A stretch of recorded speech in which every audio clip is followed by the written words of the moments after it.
Halo teman-teman, apa kabar? Semoga kita semua senantiasa diberikan kesehatan.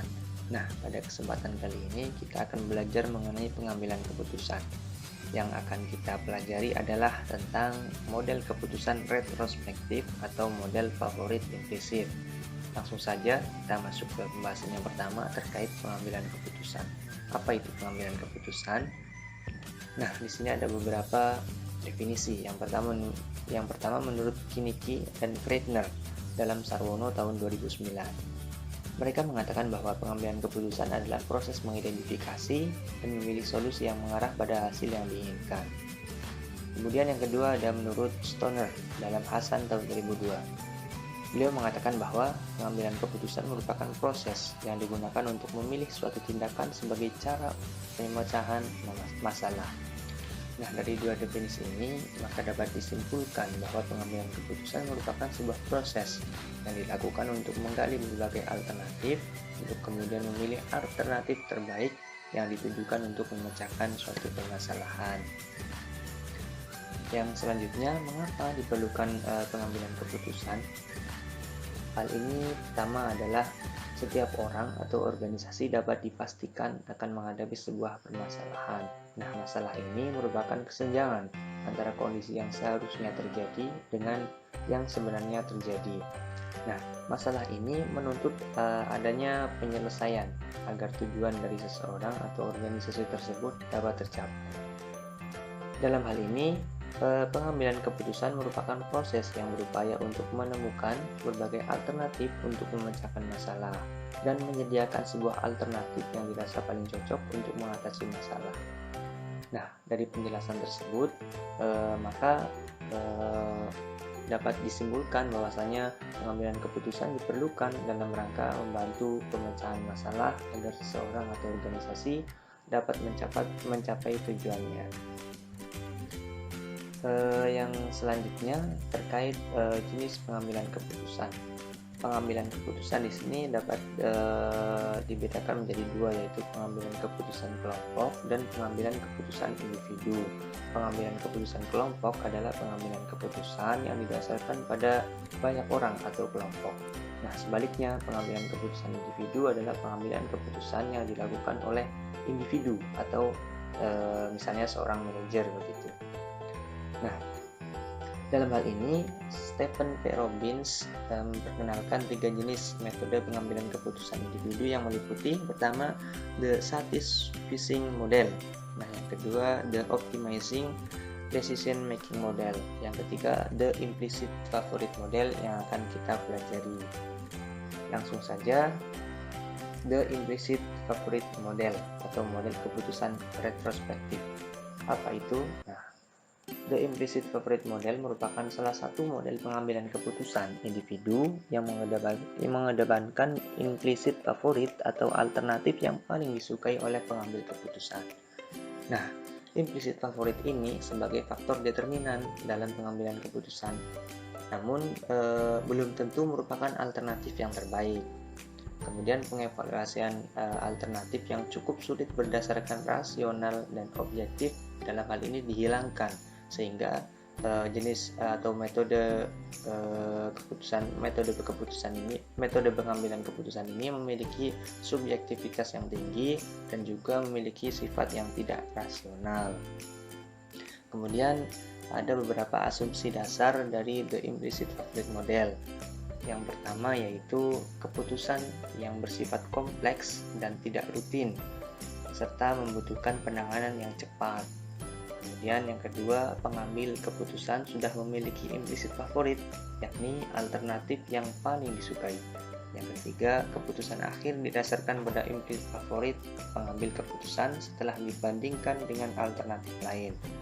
Kemudian yang keempat, pengambilan keputusan digunakan untuk memastikan kebenaran implicit favorit dari pengambil keputusan setelah dibandingkan dengan alternatif lainnya.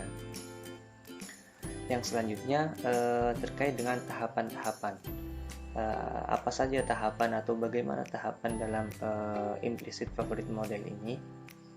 Yang pertama adalah kita menentukan kebutuhan untuk pengambilan keputusan karena ada suatu permasalahan, atau dalam hal ini yaitu adanya sebuah masalah. Yang kedua, kita mengidentifikasi alternatif dan langsung menetapkan alternatif berdasarkan preferensi pengambil keputusan. Yang ketiga, kita mengidentifikasi alternatif lain untuk kemudian dipilih kembali sebuah alternatif sebagai pembanding untuk memperkuat alternatif favorit. Nah, yang keempat atau yang intinya adalah pengambilan keputusan, yang dalam hal ini didasarkan pada alternatif favorit mengambil keputusan. Yang selanjutnya terkait dengan tahapan ini dapat digambarkan dalam model berikut ini. Yang pertama, adanya masalah terkait dengan perumusan kebutuhan atau akan keputusan. Kemudian di sisi atas ada pemilihan alternatif yang disukai. Di bagian ini pemilihan alternatif yang disukai atau yang disebut dengan implisit dari pengambil keputusan. Nah, yang kedua ada identifikasi alternatif. Di sini ada beberapa alternatif, bisa 1, 2 atau lebih banyak lagi begitu. Nah, di sini selanjutnya dilakukan identifikasi alternatif pembanding. Dari alternatif ini dipilih satu alternatif untuk kemudian nantinya dibandingkan dengan alternatif implisit pengambil keputusan. Nah, kemudian dibandingkan, kemudian pembanding ini akan menjadi sebuah kriteria perumusan, kriteria tambahan untuk alternatif yang paling disukai tadi oleh pengambil keputusan. Pada akhirnya pemilihan alternatif idaman didasarkan pada implisit favorit. Nah, untuk lebih jelasnya mungkin dicontohkan sebagai berikut misalnya. Nah, misalnya terdapat suatu permasalahan, sebuah manajer yang harus memimpin rapat dalam kantor dan juga harus menghadiri rapat lainnya di luar kantor dalam waktu yang bersamaan, dan keduanya merupakan agenda yang sama-sama penting. Nah, kemudian dalam tahap selanjutnya kemudian muncul beberapa alternatif. Yang di sini beberapa alternatif seperti misalnya tidak menghadiri agenda rapat di luar kantor, ataupun alternatif lain adalah memerintahkan bawahan untuk mewakili pada rapat di luar kantor.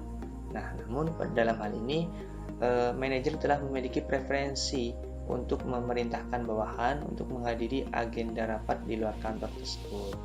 Nah, kemudian muncul alternatif lain sebagai pembanding, yaitu muncul alternatif lain bahwa manajer tetap menyelesaikan rapat di dalam kantor dengan waktu yang sudah ditentukan sebagaimana yang sudah diatur, atau nantinya akan dipercepat untuk kemudian dia menyusul bawahannya menghadiri rapat yang di luar kantor tadi.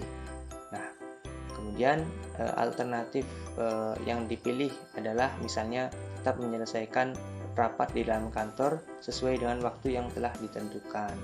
Nah, alternatif ini dijadikan sebagai alternatif pembanding terhadap pemilihan alternatif yang disukai tadi. Yang preferensi yang disukai adalah manajer telah memiliki preferensi untuk memerintahkan bawahan menghadiri rapat di luar kantor.